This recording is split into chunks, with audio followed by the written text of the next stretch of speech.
鄉親啊，繼續要來講辣椒，也就是番仔薑，最近是起大價。本來一斤才100塊左右，結果才一兩禮拜的時間，竟然這個起超過200塊。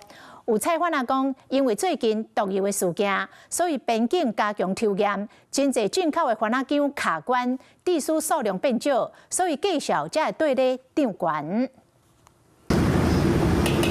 開美會慶豐長亞酸菜，對於愛食重鹹的人客來講，無番薑花就無胃口。不過最近番薑花的成本貴真多，量少它就貴了，沒有貨它就貴，貴差不多1倍吧，之前差不多100塊左右吧，現在差不多200塊左右。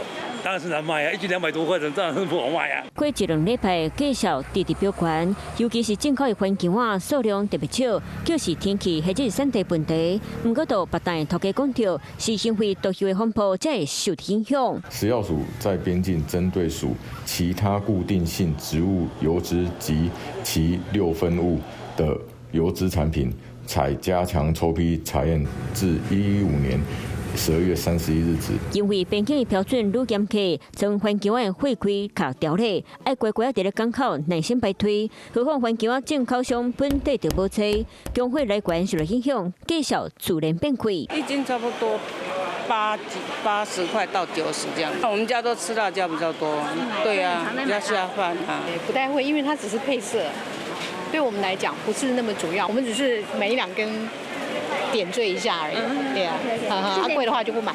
因為本地油的風暴拖入菜市場，和最近番薑花一斤超過100，甚至翻倍起。買菜的人心免着急，有賣菜的人認為等到通關恢復順流，價格就機會回穩。